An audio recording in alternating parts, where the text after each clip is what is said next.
Now we have to see the 13th, I think.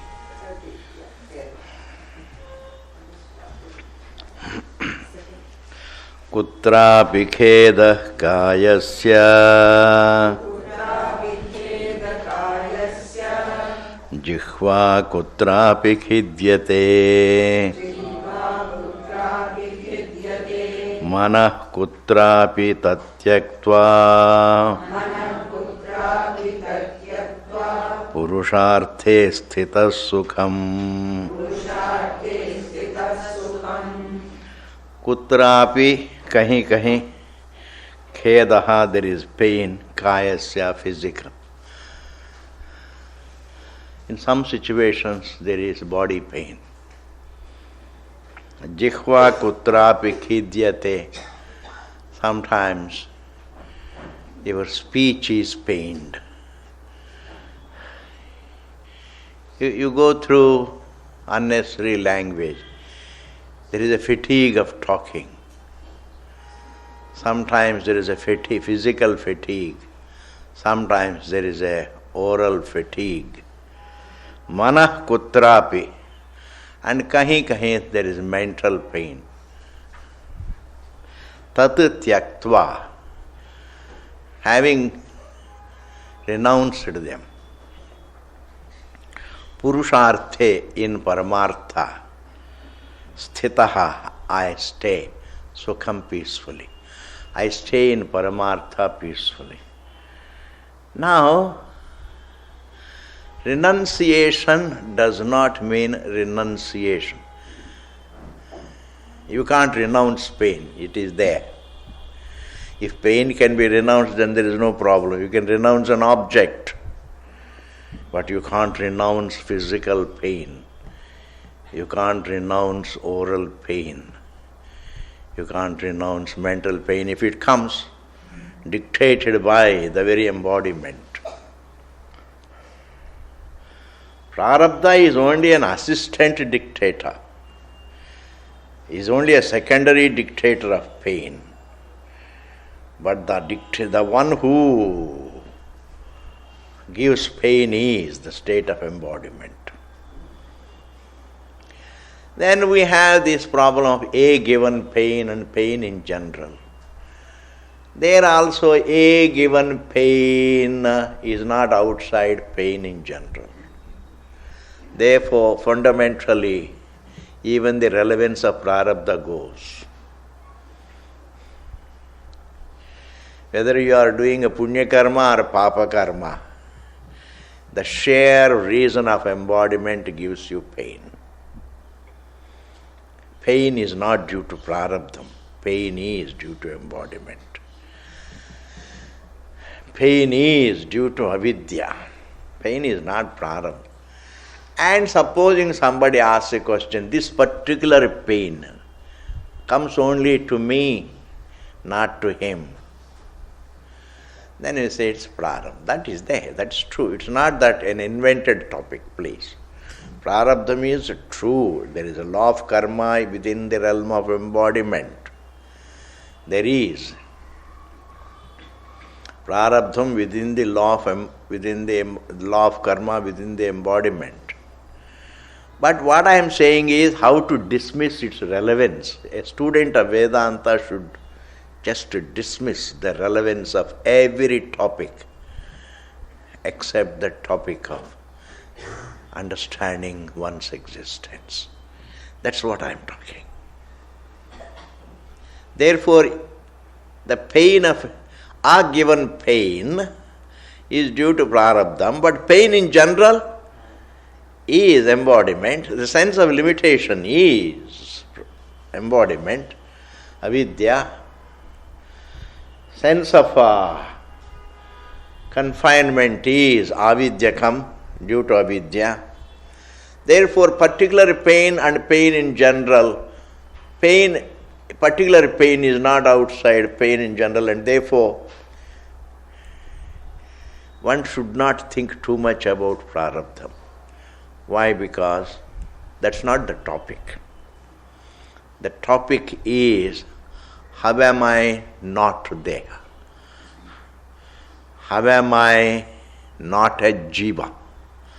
How am I not confined? How am I not in time? How am I not located in space?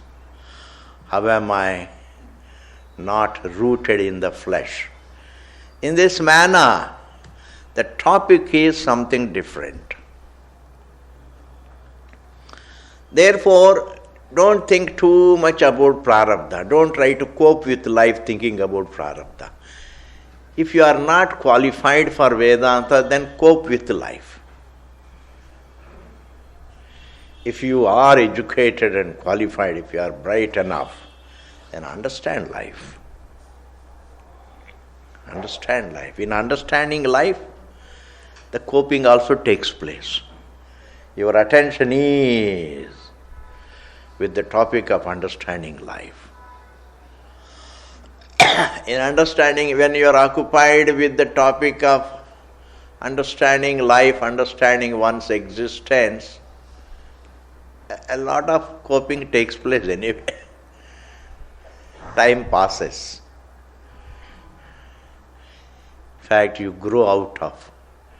Growing into the topic of yourself is growing out of all topics, including impulses, etc. And therefore,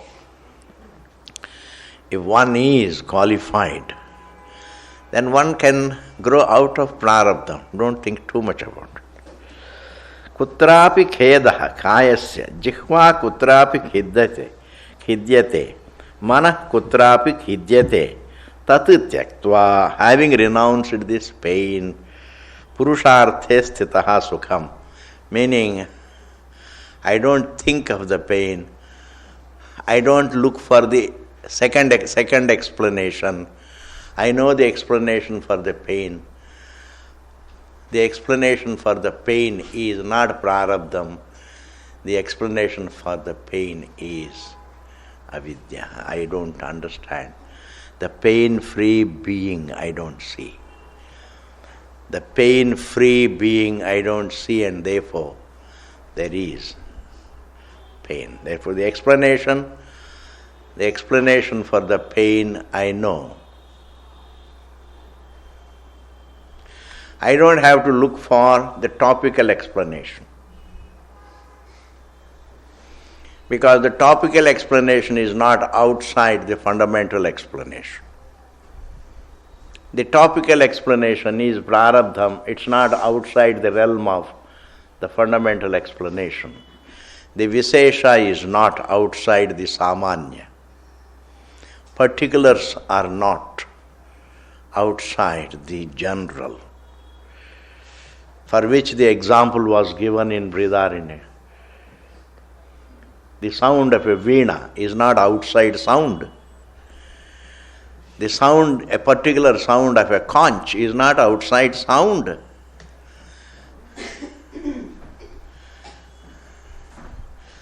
The sound of dundubi is not outside sound.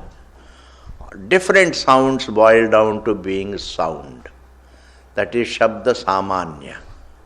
Shabda Visesha is not outside Shabda Samanya.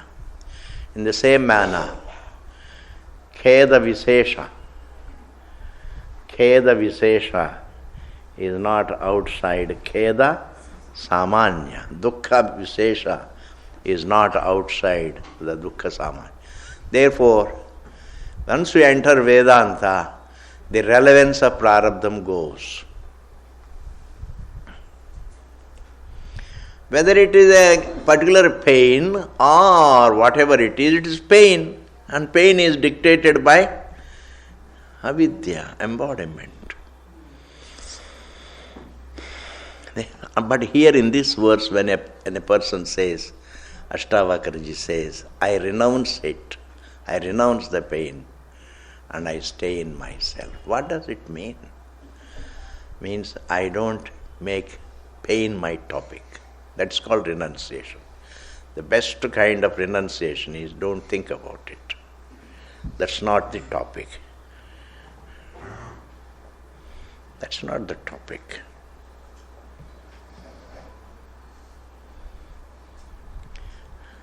I have no attitude towards it. You don't have to entertain a given attitude. You have to say that it's not my topic.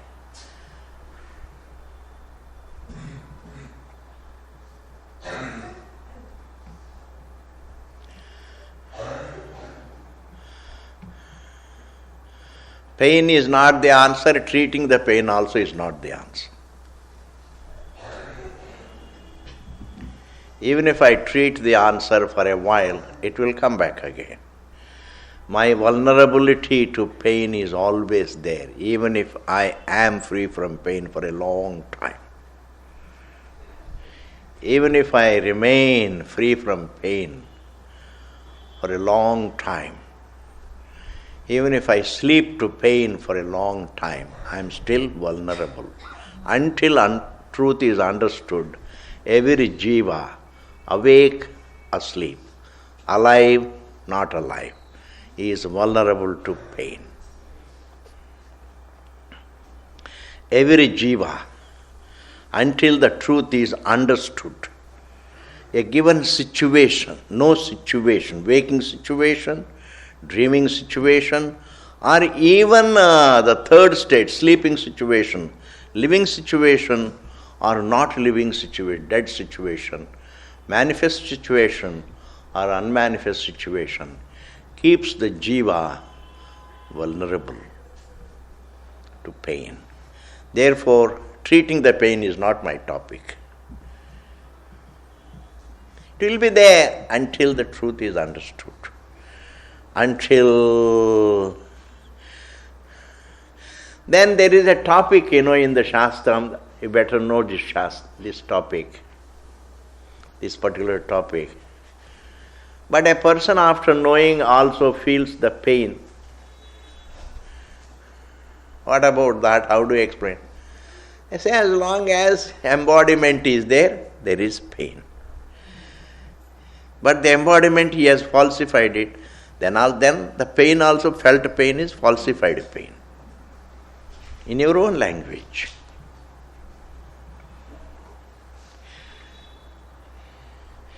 He has falsified embodiment, yes. Within the falsified embodiment, there may be falsified pain.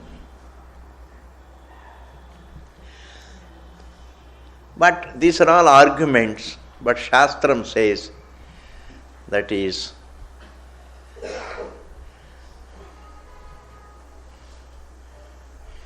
जब तक प्रारब्ध है तस्य तावदेव चरम यावन्न संपत्से. That is the Vakya. Tasya tavadeva charam.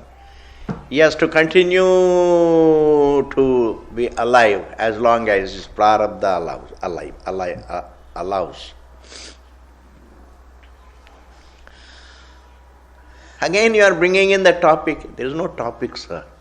If you ask me the question, you are creating a topic. Beyond the topic of what one is, there is no topic. There is no topic before that. There is no topic after that. There is no topic along with that. The explanation for a given pain as prarabdha is not the topic of Vedanta. It's not Vedanta.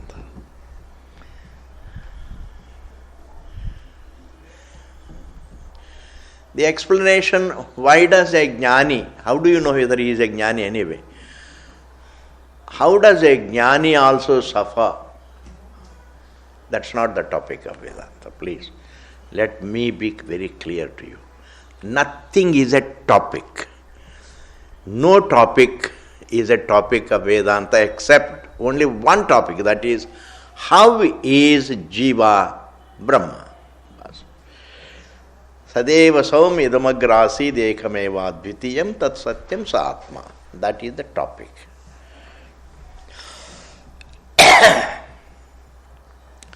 all the related things to the topic, like you may be in need of the related things. Shastram is not in need of the related things to say what the truth is.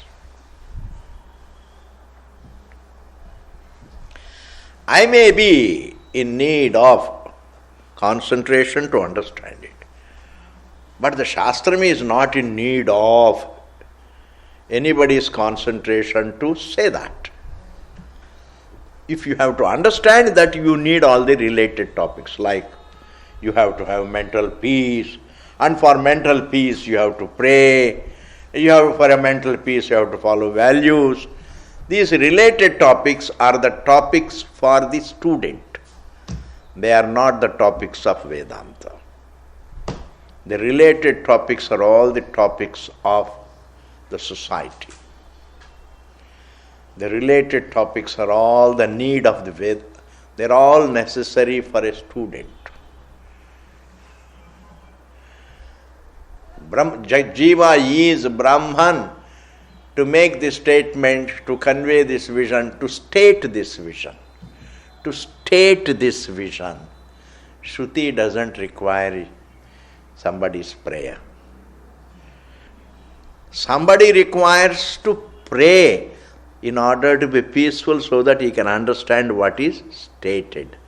Therefore, the sole topic of Vedanta is only how is Jiva Brahma, nothing else. And therefore, don't consult Vedanta to answer your imagined topics. How does a jnani suffer? That means you first conclude that a person is Jiva. And you also conclude that he is suffering. And then you have a question, why does a jnani suffer? I say, you become a jnani and see for yourself what is suffering and what is not suffering. Anyway, it's not even to see that. You understand? How is Jiva not Jiva? You understand that. If you try to understand the Jiva as Brahma to verify whether the pain is there or not, you will not understand Jiva as Brahman, because your mind is with some other topic. You are not really. If you try to go to sleep just to verify whether there is any memory in it or not, you will not sleep.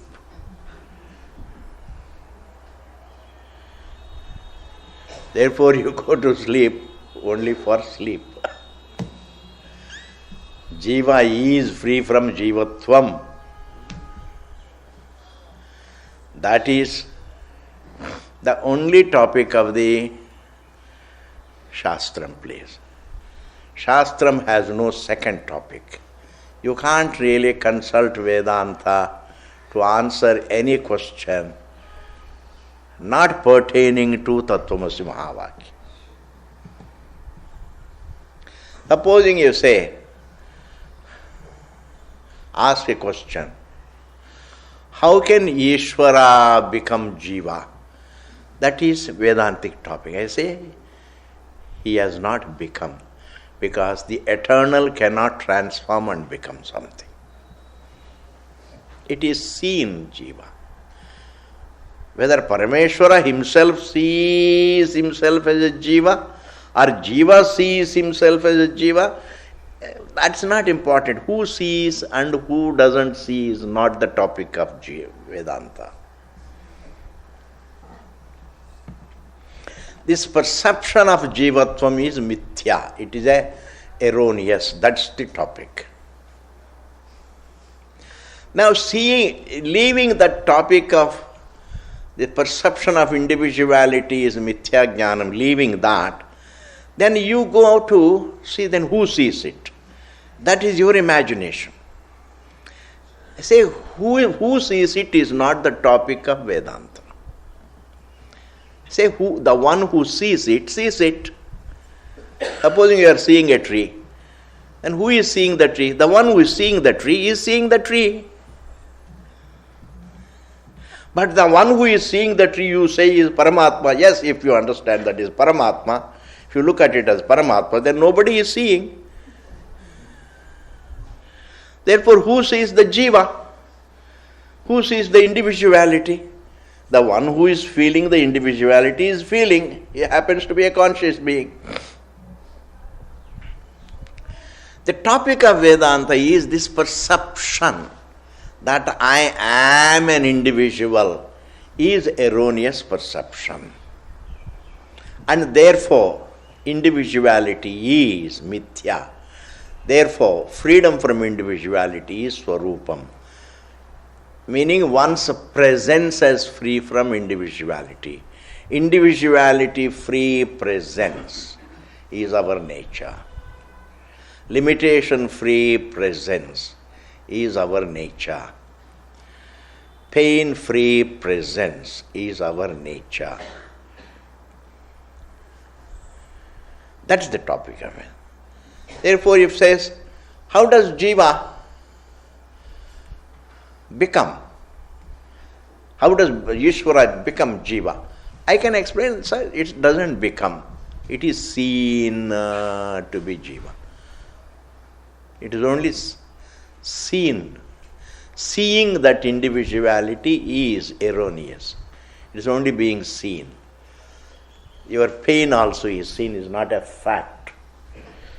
Your pain is not a fact. It is only seen.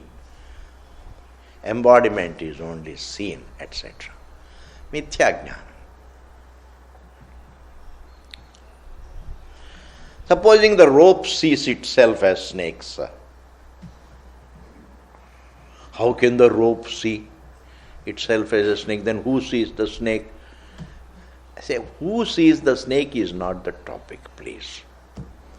Seeing the snake, sarpa pratyaya is bhranti bas.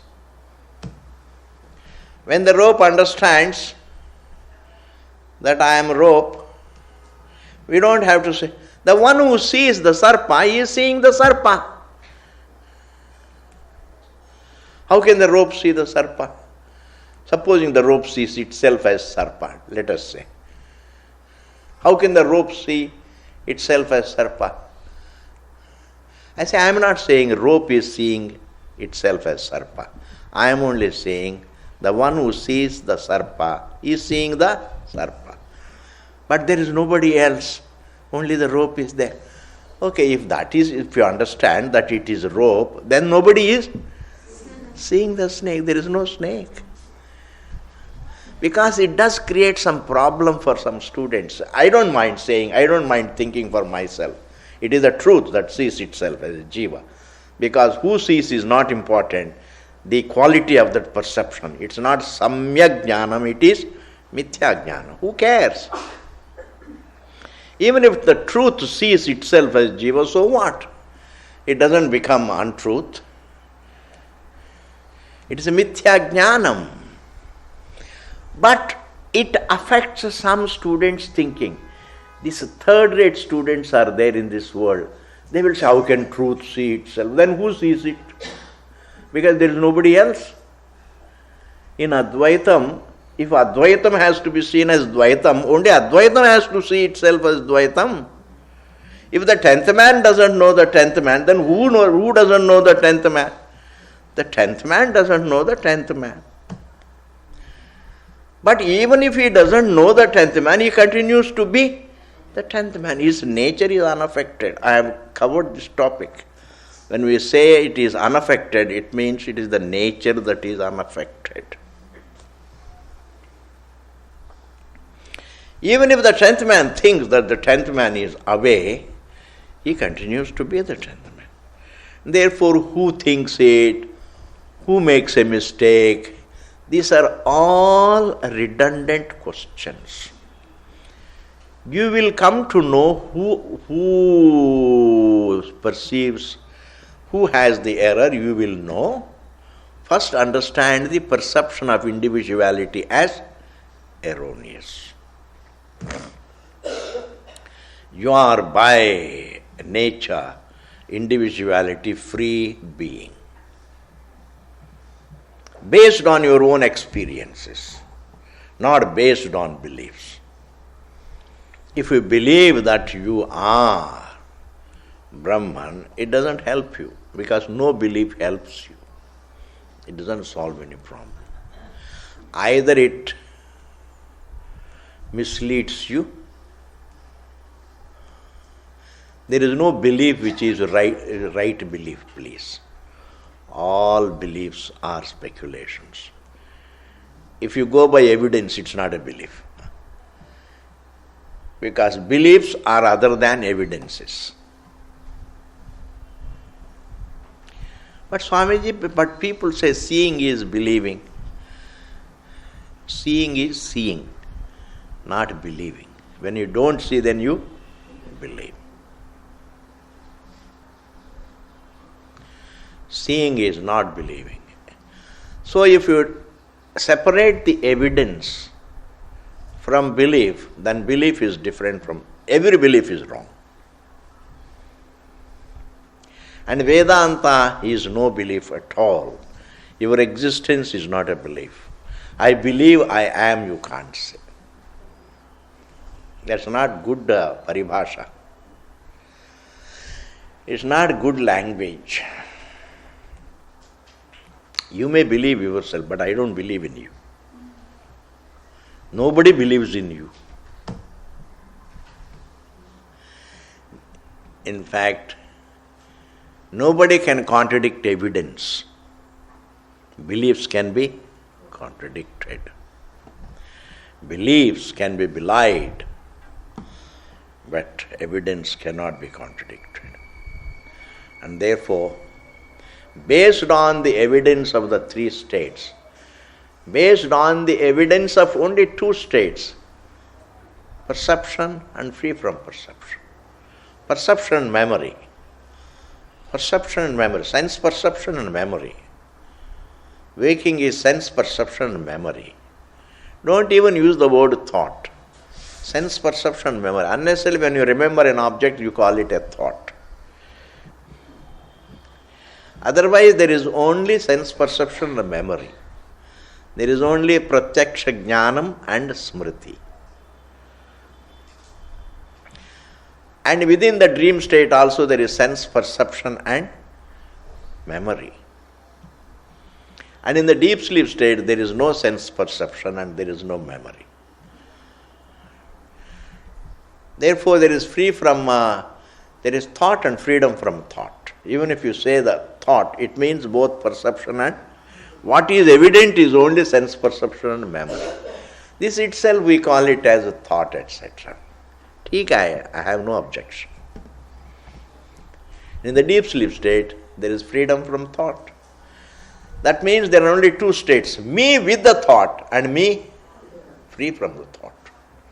Don't say thought and its negation. No, it's my presence with thought, my presence free from thought. Thus, look at every situation as your presence with something or your presence of something. Free from that something. If you think in these terms, then you are thinking on the lines of Vedanta. You are thinking to understand. You are thinking as per the evidence. You are thinking correctly. If you only think about the thought and its negation also becomes another thought. Negation will be viewed as another thought. If you say it is me with thought, me without thought. Therefore, deep sleep state is one's existence free from thought. And one's existence free from thought is not the third state. One's existence free from thought is the truth, the fourth, the truth. What about the third state? In the waking state itself, one thinks thought and absence of thought. Jahan kuch nahi tha, that is the third state. Kuch nahi tha, including me, I be kuch nahi tha. Your individuality was not there, not that your presence was not there. I was not there means what? My presence was not there, but you were there as the presence, as the experience. Because the actual identity of a jiva is the experiencer. That I am a form is a notional identity. And the more intimate identity is that I am the experiencer. My conscious identity doesn't go away despite my notional identity. Despite my notional identity, my presence, my conscious presence doesn't go. Therefore, based upon these three experiences, if you understand, then it is understanding the Mahavakya. You don't believe. Therefore, turn your mind, don't unnecessarily, you don't even cope with the pain. Let it cope itself. You turn your mind to the topic. Be always in wonderment about the Mahavakya, that the Jiva is Brahman. The Jiva. So much we think that we are the form, and the Shruti says you are not, you are free from the form. I mean, it comes as a surprise. Thus, renunciation is not giving up. It's not the topic. Renouncing the pain is not. Means what? I renounce it as a topic. It's not my topic. See, please understand my style of teaching, because this is traditional Vedanta. Because if you are all the time renouncing, it will come back again, and again you renounce, and again it will come. You will get into a chakkar. Any activity will create a cycle. Turn your mind to the topic. It is the topic that can give you a very abiding diversion, please. It is the topic that gives you the abiding harmony. There is nothing towards which can give you an abiding diversion. From the pain you divert to a movie, that's nothing. No diversion can sustain you free from the pain. But this topic of your existence is a different thing. If you think correctly, your existence, your conscious, your being, there, it can give you abiding, harmonious presence. If you come to the topic of yourself, you will not run away from it, please. It's not a painful phenomenon. Nor can it bore you, nor it can pain you, nor can it really tire you. Your existence cannot tire you. You come back to peace.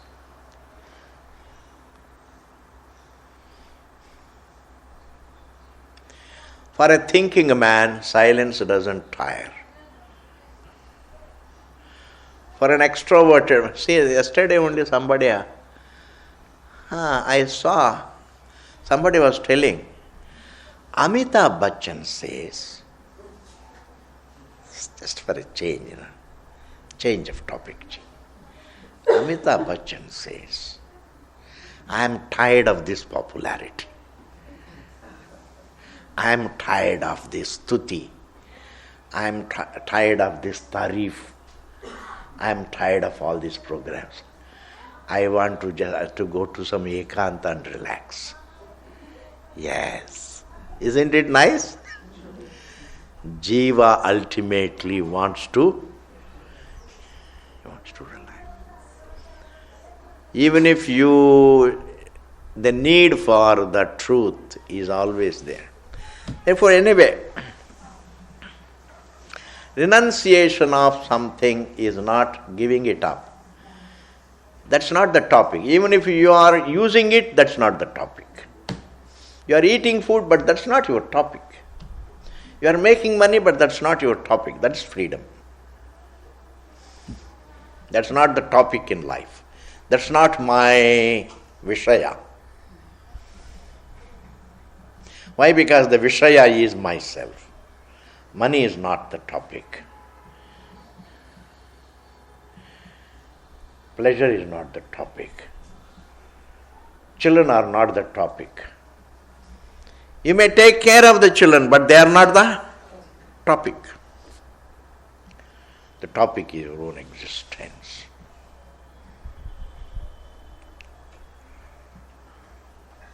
Business. You may do business and make a lot of money, but that's not the topic.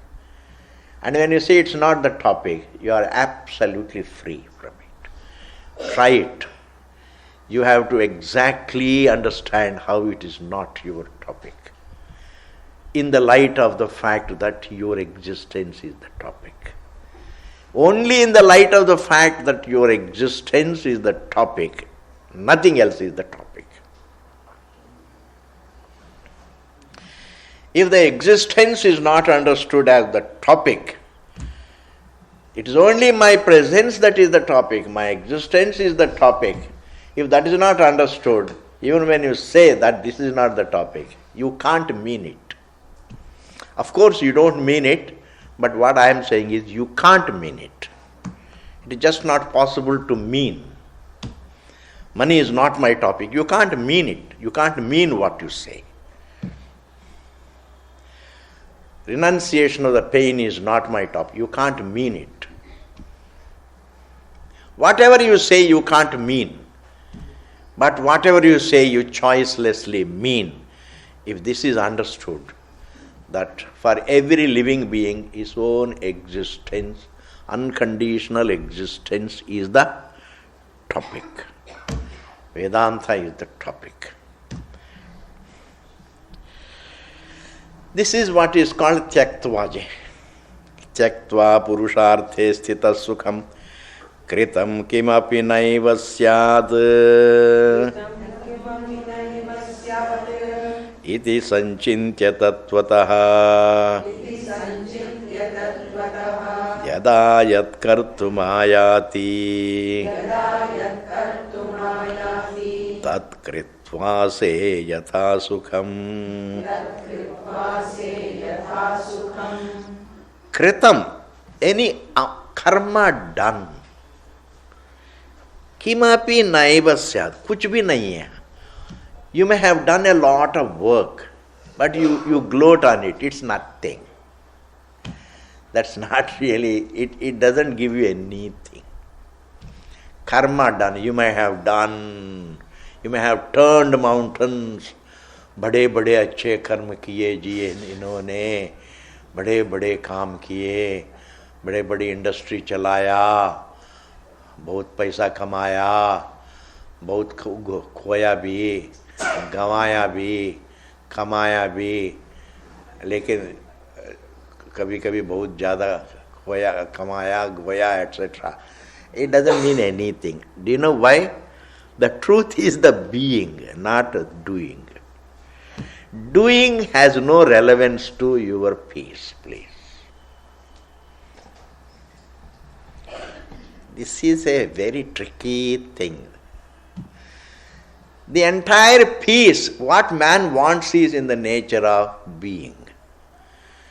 And in order to achieve something which is in the nature of the being, he is doing, which is contradiction. Therefore, all that he does is work against what he wants. What he wants is peace, and all that he does is work against it. Deliberately? No. But whatever he does, it is contrary to being.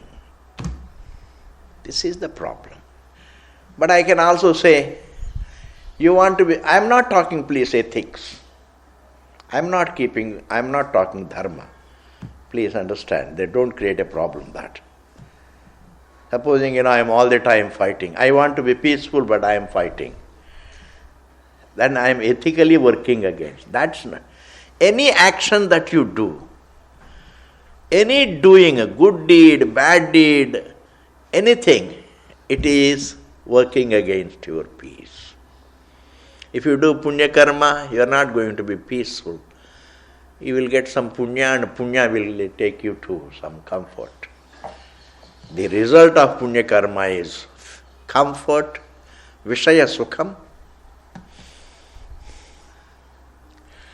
The result of papa karma is vishaya dukkham.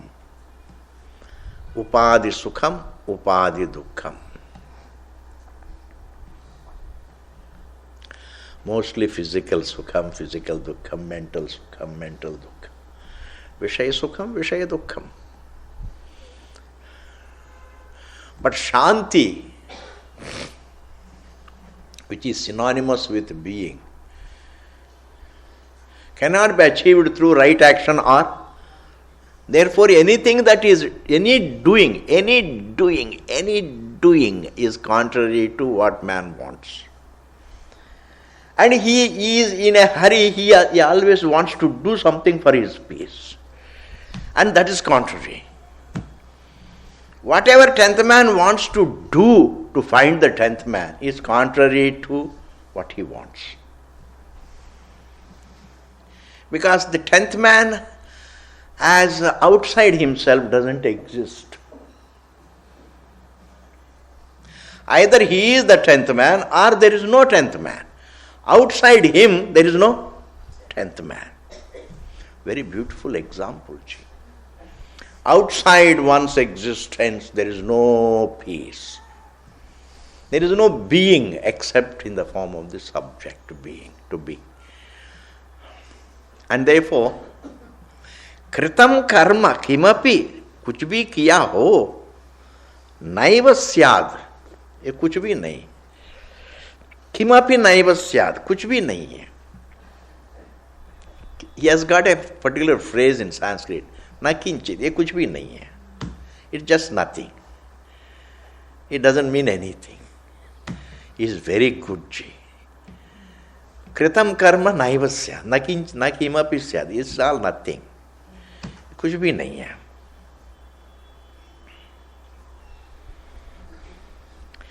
Kuch nahi means what? It has no relevance to what you want. That is. Not that it is insignificantly relevant. No. It is in a small way relevant. No. It is not relevant at all. Trying to hear through the eyes, whatever you do, try. Your effort to hear through the eyes is a small effort or it's an irrelevant effort? Irrelevant effort. That is what he means by nakinchit. Nakimapi syad. It's a great Ji. When you hear this phrase, your day is made. Kritam kimapi naiva syaditi sanchintya. Having understood this, tattvataha, truly having understood it. Tattvataha means the truth of karma is to produce a result. The truth of karma is done, the result is enjoyed. So doing the karma makes me a karta, and enjoying the phalam makes me a bhokta. Kartrutvam is not being, bhoktrutvam is not being. And man wants happiness which is in the form of being. The being by nature is all comprehensive as itself. Like water is all by nature, it's comprehensive of all the waves. It doesn't have to move. Without a move, it is all comprehensive as itself. The space without a move is comprehensive of all the elements as itself. Similarly, the self, the being without a move, is comprehensive of all the universe as itself. The silence is all comprehensive of all the sounds as itself, please. Silence is not, this is sound, this is silence, you can't say. Sound is heard, made in the medium of, in the context of silence. Sound and silence are not parallel. Kritam ke, thus, having understood the nature of karma, having understood the nature of the being, tattvataha, yada yat kartum ayati. Whenever I am called on to do something, I do it, knowing very well that it is nothing. In fact, it's nothing. What I do is nothing. What I have done is nothing. What I am doing is nothing. Yada yat kartum ayati, whatever comes my way, whenever I am called to do something, that's how in English it should be translated. Yada yat kartum ayati, जब भी कुछ आ जाता है by my way, with a call on me to do it, तत्कृत्वा उसको करता हूँ, उसको करके आसे I remain यथा सुखम in myself, peacefully. I remain peacefully, having done whatever comes my way to be done. If I am called on to do something, I do it, but I don't give it a pedestal. In fact, don't give any pedestal to any detail of creation. And your existence requires no pedestal. Your existence requires no pedestal, because if you have to have a pedestal, it should be bigger than you. For the statue to be put on a pedestal must have little bigger, otherwise the statue will fall down. But is there something that is bigger than the unlimited? No, ji. Therefore, your existence requires no pedestal. Therefore, don't look for any societal pedestal, etc. It's all meaningless. Yesterday somebody, Swamiji, I want to keep your picture in my puja room. I said, what will you do with that? What will you do with that picture? When the Swami is there, I say, Swamis are not the topic, pictures are not the topic, the nation is not the topic, the traditions are not the topic, truth is the topic. You can be nice to all of them, but that's not my topic. I can serve my nation, but my nation is not my topic. I can do whatever I am called on to do. I can teach, but that's not my topic. If I am called on to join the army, I join the army and I may fight. That's not my topic. If I die, theek hai, but in next life again, it's not my topic. At least think that is not our topic. Pictures are not the topic, people are not the topic, emotions are not the topic, family is not the topic, children are not the topic. None of them is topic. The topic is your existence. Kritam kimapi naiva syaditi sanchintya tattvataha yada yat kartum ayati tat kritva se yatha sukham. This is over, ji. Next verse. Karma naishkarmya nirbandha bhava dehastha yoginah संयोगा योग विरहात अहमासे यथा सुखम. Karma, doing. Karma means action, means doing an action. Naishkarma, renouncing karma. Karma karna, nahi karna. ये दो ही होता है ना, क्या करूं क्या नहीं करूं, बस. That's all the great enlightenment that man has. He has only two vikalpas, ji. Kya karu, kya nahi karu, bas. That is the literature that he has memorized.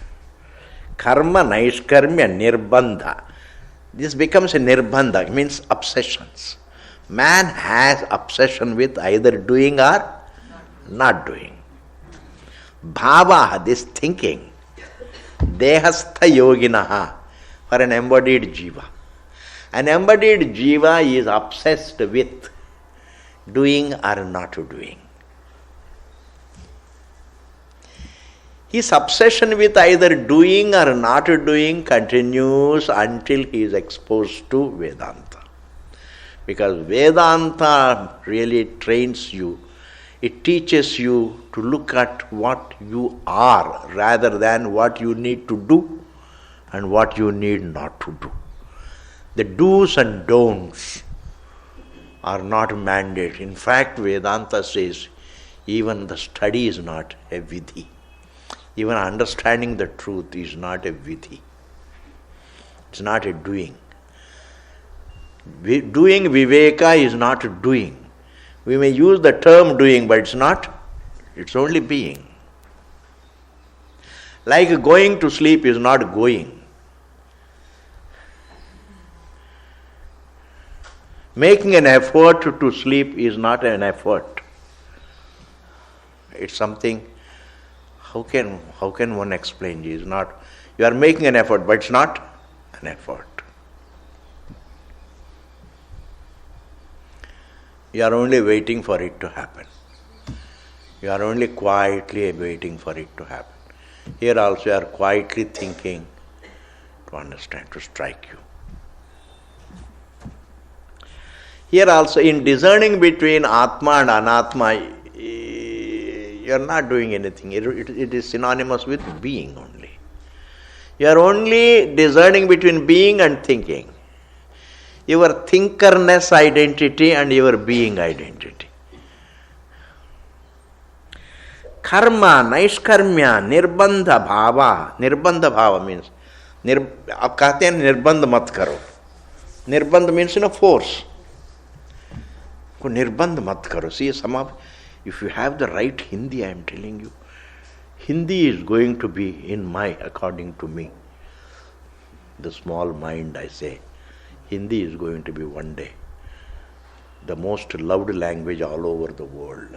It is easy and it has profound Sanskrit terms, very profound terms, and it gives you vocal strength, I am telling you. Sanskrit gives you vocal strength. A time will come. अभी नहीं होगा तो कोई बात नहीं, लेकिन होगा. Therefore, learn Hindi. And Hindi carries the word nirbandha. Nirbandha mat karo.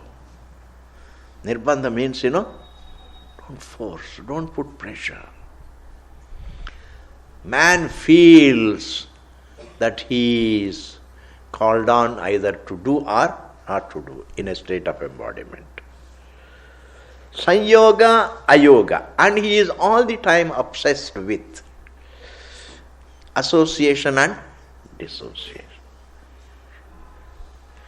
Virahat. And now Bhagavan says, I renounce all of it. I renounce doings and not doings. I renounce associations and dissociations.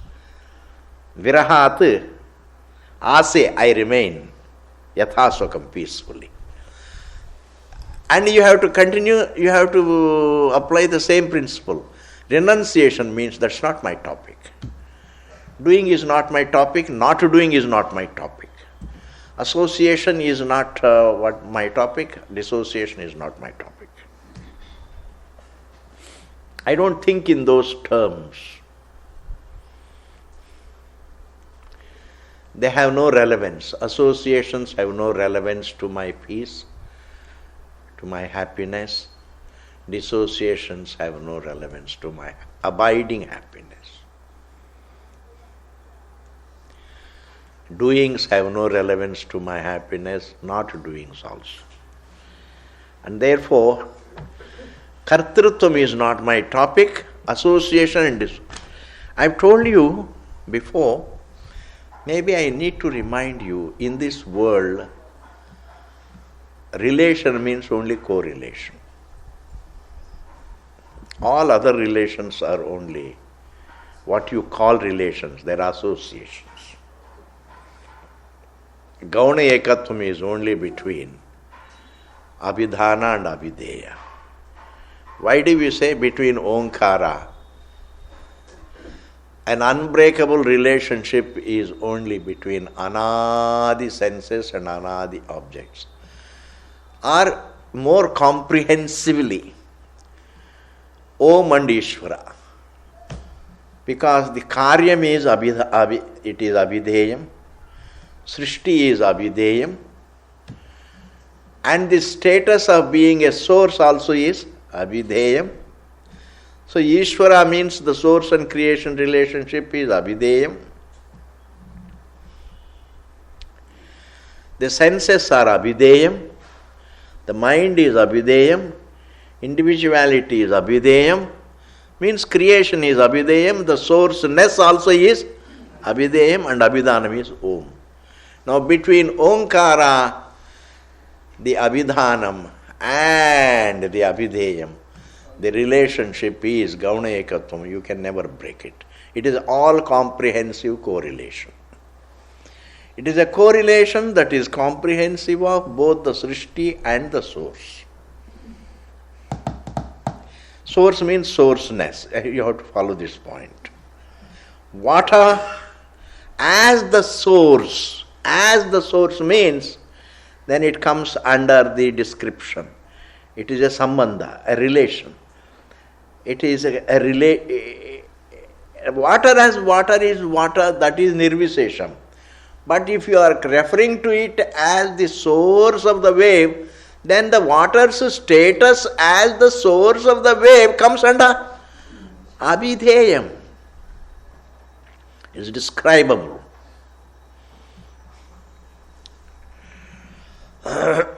Similarly,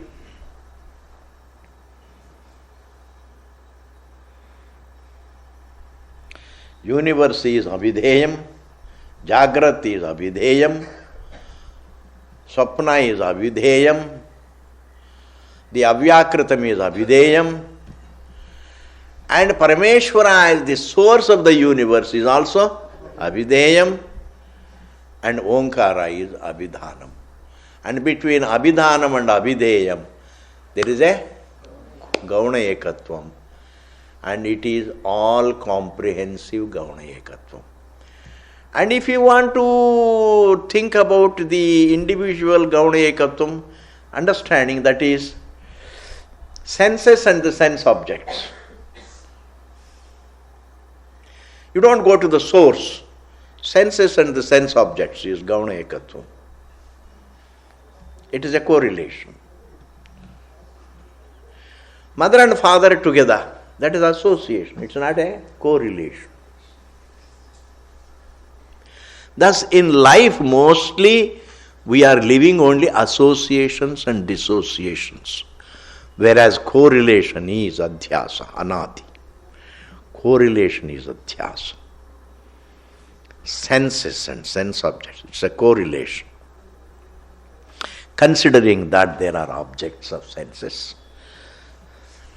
Senses and objects, correlation.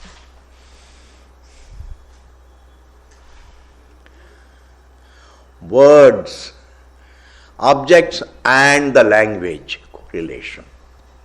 Means Abhidhanam and Abhideyam. The describing language of the cow and the cow, that is called Abhidhana and Abhideya. The language and the object. The name and the named. The name and the named have a correlation. Clear? Yes. But if father and children are living together, is it a correlation? Association. Dissociation. Life is more fundamentally a correlation. Life is not association. But whereas man lives with only, is obsessed with actions to be done, actions not to be done, associations to be brought about, dissociations to be hatched, etc., things. This man says, I renounce all of it. मैं सब कुछ छोड़ देता हूँ and remain peacefully. Okay, we'll continue to see more. Purnamadaha Purnamidam Purnat Purnamudachyate Purnasya Purnamadaya Purnameva Vasishyate. Om Shanti Shanti Shanti.